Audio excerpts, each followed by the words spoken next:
Halo cuy, kembali lagi di channel Penasarin Film. Di kesempatan kali ini, saya akan menceritakan sebuah film yang berjudul Sniper: The White Raven yang rilis pada tahun 2022. Film ini menceritakan dua tentara dari negara Rusia dan Ukraina. Namun film ini lebih berfokus kepada seorang pria Ukraina yang tidak suka keributan dan memilih hidup cinta damai bersama istrinya. Namun kesabarannya mulai habis ketika keluarganya diusik sama tentara Rusia. Dan bagaimana keseruan dari filmnya? Gak usah lama-lama lagi, mari kita penasarin filmnya. Di awal film, kita diperlihatkan sepasang kekasih yang bernama Raven dan Natasha. Mereka berdua memilih untuk tinggal di sebuah wilayah yang jauh dari perkotaan. Itu semua mereka jalani karena banyaknya konflik yang terjadi di negaranya, yaitu Ukraina. Di sini, mereka berdua hidup dengan damai, walau tanpa listrik, apalagi handphone untuk tiktokan. Bagi Raven, yang penting menikmati hidup dengan kekasihnya, jauh dari kehidupan orang lain, dan bisa teriak-teriak sepuasnya. Raven adalah seorang guru fisika, yang setiap pagi harus mengajar dengan jarak 10 km dari rumahnya. Kayaknya sih. Dan Natasha yang hanya seorang ibu rumah tangga yang mengisi waktunya dengan melukis sambil menunggu kekasihnya itu pulang. Namun di hari itu, Raven yang baru saja sampai di sekolahan melihat sebuah berita yang memberitahu bahwa Rusia menolak hubungan diplomatik bersama Uni Eropa, yang membuat warga Rusia demo besar-besaran. Saat sedang mengajar, Raven kerap mendapatkan tindakan yang sangat kurang ajar dari salah satu muridnya. Namun, Raven memiliki prinsip cinta damai. Jadi dengan sabar, dia menghadapi perilaku muridnya itu. Bayangin, permen karet dengan sengaja dilemparnya ke papan tulis. Dan saat disuruh maju ngerjain soal, malah digambarnya bentuk otong. Sangat-sangat kurang ajar bocah itu. Sepulangnya dari mengajar, ternyata rumah mereka lagi didatengin sama reporter Ukraina. Reporter itu mau meliput kehidupan sehari-hari dan juga isi dari rumah mereka. Karena ini adalah hal yang unik di zaman yang serba modern dan penuh teknologi, namun Raven dan kekasihnya malah memilih hidup menyendiri di tengah hutan. Di malam harinya, Natasha memberikan sebuah miniatur yang ia anggap sebagai malaikat kecil yang akan menjaganya. Di malam itu juga terlihat beberapa mobil dari tentara Rusia yang mulai bergerak memasuki perbatasan Ukraina. Karena terjadinya ketegangan di Rusia, pemerintah mengerahkan pasukannya untuk meningkatkan keamanan di wilayah perbatasan. Di keesokan harinya, seperti biasa, Raven harus tetap pergi mengajar. Sambil menggowes sepedanya dengan penuh semangat, dia malah melihat ada dua orang tentara yang sedang ngudut. Dia pun bingung, kenapa ada tentara Rusia di sana. Sesampainya di sekolahan, dia tidak melihat ada seseorang pun, dan hanya ada sebuah TV yang lagi menyiarkan sebuah berita tentang pasukan Rusia yang telah menduduki pemerintahan Ukraina. Melihat berita itu, Raven pun memiliki firasat yang tidak enak kepada istrinya. Dia pun langsung balik dan menggowes sepedanya dengan sangat cepat.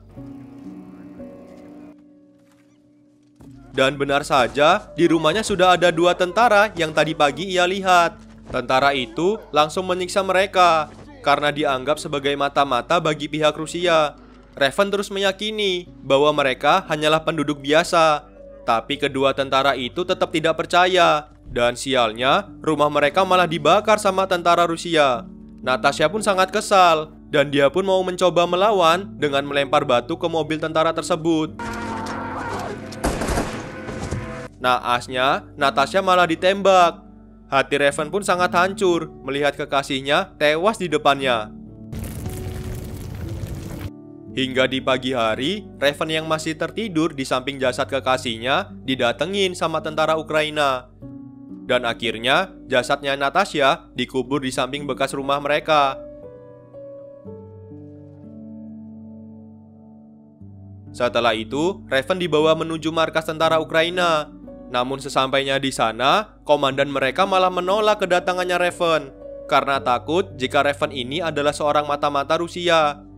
Karena sangat sedih melihat kekasihnya tewas di tangan tentara Rusia, Raven pun dengan berani berkata bahwa dia ingin mengusir Rusia dari negara mereka. Mendengar perkataan tulus dari Raven, akhirnya komandan menerimanya untuk menjadi tentara Ukraina. Setiap hari, dia terus mengikuti latihan fisik. Walau sempat kesulitan mengimbangi rekan-rekannya, Raven yang seorang guru fisika perlahan mulai menunjukkan bakatnya.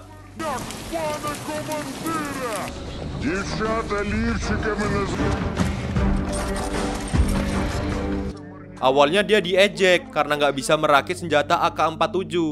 Namun dengan semangatnya yang membara, dia bisa merakit senjata AK-47 dengan waktu kurang dari 20 detik saja. Dan gilanya dengan mata tertutup.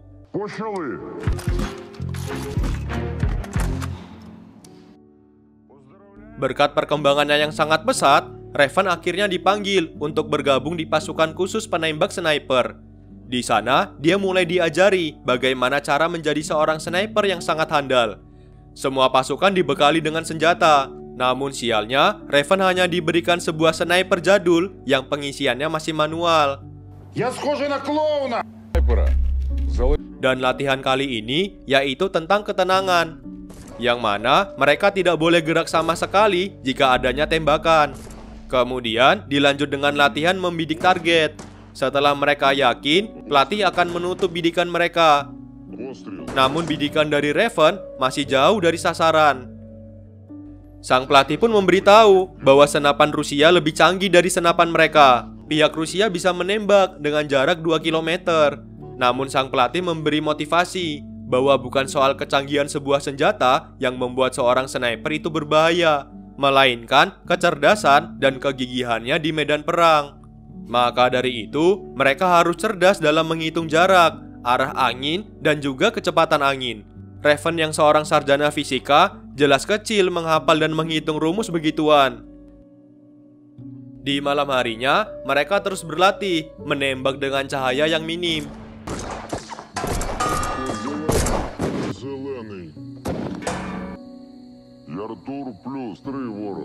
Karena melihat kemampuan dari Raven yang sangat baik, komandan pun mengutus Raven untuk masuk ke dalam tim penyerang pasukan Rusia di perbatasan. Hal itu dilakukan agar warga Ukraina dapat terbebas dari portal pihak Rusia. Di sana mereka dibagi dua tim, yaitu tim sniper dan tim penyerbu. Raven dan rekannya sudah bersiap di posisinya, dan ketika hendak menembak, malah terlihat ada sebuah mobil dari warga sipil yang hendak lewat. Dan inilah keburukan dari tentara Rusia. Mereka selalu merampas barang-barang berharga, dan tak hanya itu, mereka juga dengan tega melakukan kekerasan. Hingga mereka mendapatkan waktu yang tepat, Raven dan rekan setimnya langsung dengan cepat menembak pasukan Rusia satu persatu.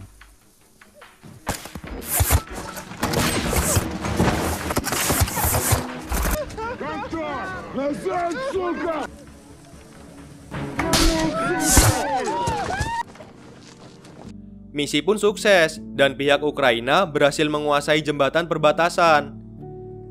Di pagi harinya, ada rekannya Raven yang bernama Klim dan Dumai. Mereka berdua ditugaskan untuk menjaga perbatasan. Namun sialnya, keberadaan mereka sudah diketahui oleh pihak Rusia. Dan itu adalah sniper hebat andalannya Rusia yang bernama Seri, yang udah banyak membunuh pasukan Ukraina dari kejauhan. Dan kali ini, rekannya Raven yang bernama Klim harus tewas di tangannya.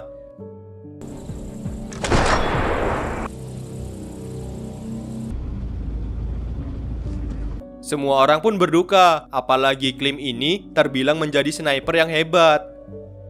Karena kematian dari Klim, Komandan Regu langsung menyiapkan pasukan untuk mengambil alih seluruh wilayah perbatasan dan sekaligus mengincar Seri yang telah membunuh Klim. Subuh hari, mereka mulai memasuki wilayah perbatasan. Di sana, Raven memasang beberapa ranjau di balik pohon. Setelah itu, Raven dan rekannya bersembunyi menyatu dengan alam. Tak lama setelah itu, pasukan Rusia mulai terlihat. Dan tak disangka, salah satu dari tentara mereka ternyata adalah muridnya Raven, yang perilakunya sangat kurang ajar. Dan kini, Raven dengan terpaksa harus membunuh muridnya, walau sebenarnya Raven tidaklah dendam kepadanya.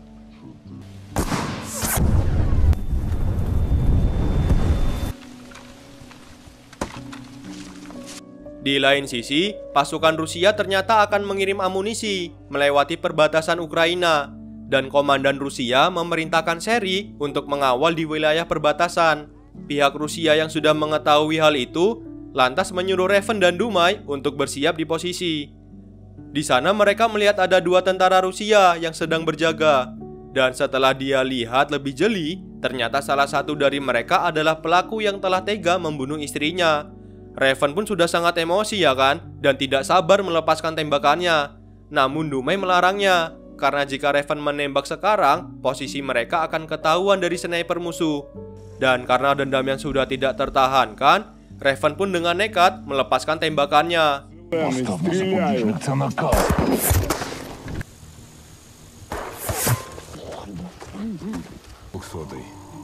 Akibat kecerobohan dari Raven, posisi mereka kini ketahuan. Dan seri sudah standby di lain arah, yang langsung menembak Dumai.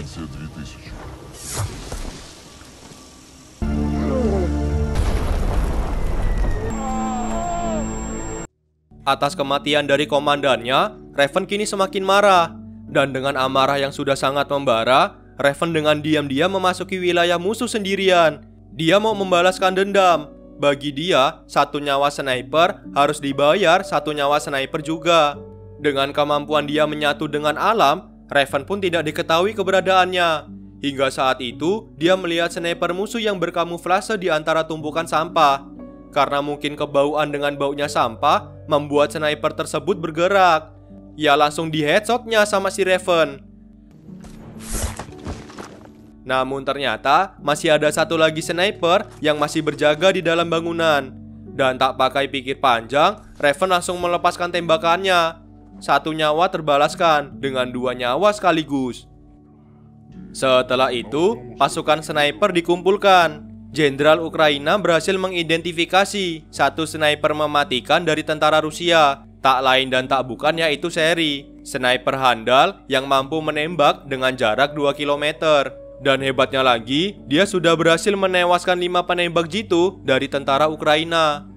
Sang jenderal juga sudah mengetahui markas dari seri. Mereka bersarang di sebuah bekas gudang pembuatan nuklir. Namun di gudang tersebut masih terdapat sisa-sisa bahan pembuatan nuklir. Jadi mereka tidak bisa menyerang dengan rudal, karena nanti akan menimbulkan ledakan yang sangat dahsyat. Sang jenderal meminta pasukannya untuk terjun langsung menyusup ke dalam gudang. Dan Raven akan diberikan tugas yang berbeda dari ahlinya, yaitu bergerak sendirian masuk mendekati seri. Dan sniper yang lain membidik dari kejauhan untuk membereskan semua penjaga yang ada di bawah. Dan setelah itu, barulah Raven bergegas masuk untuk membunuh si seri. Hari penyergapan pun tiba. Terlihat Raven yang sedang merangkap pelan-pelan mendekati gudang. Dan pasukan sniper yang lain sudah siap berjaga dari kejauhan.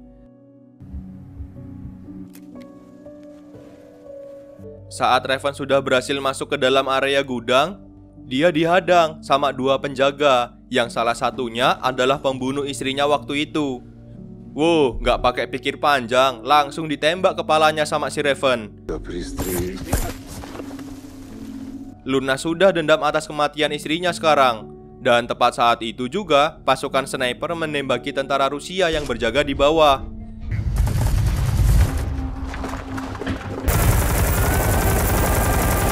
Dengan cerdik, mereka membuat pengalihan dengan senjata bredet, agar seri mengira bahwa pasukan yang di bawah dibunuh sama senjata bredet.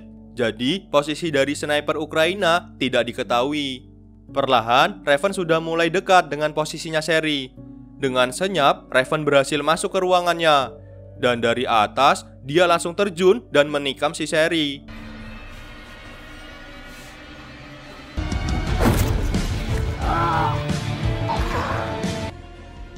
Dan saat bersamaan juga, bom yang sudah ia letakkan tadi sebagai ranjau berhasil membunuh sniper lainnya.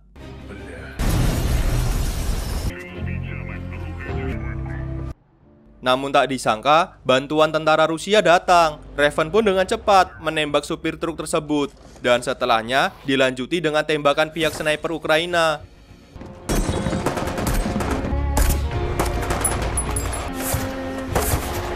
Misi pun sukses, dan pihak Ukraina berhasil mengambil alih perbatasan dan juga berhasil membunuh sniper andalannya Rusia. Setelah itu, Raven langsung menuju bekas rumahnya.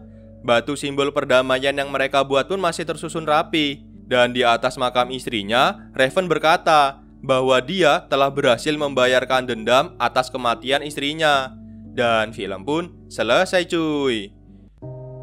Film ini terbit di saat Ukraina dan Rusia lagi berperang. Dan semoga kedua negara tersebut segera berdamai. Terutama Mbah Putin, semoga tidak membuat perang dunia ketiga. Karena masih banyak sekali orang yang belum sempat bayar utang ke kita ya kan. Oke lah, segitu aja video saya kali ini cuy. Semoga kalian terhibur. Sampai jumpa di video selanjutnya. Dadah. I don't ever wanna be alone. I don't really ever feel at home. On my own, in the zone. That's the only way I know. Feeling low, about to blow back up. I won't ever let the doubt creep in. Gotta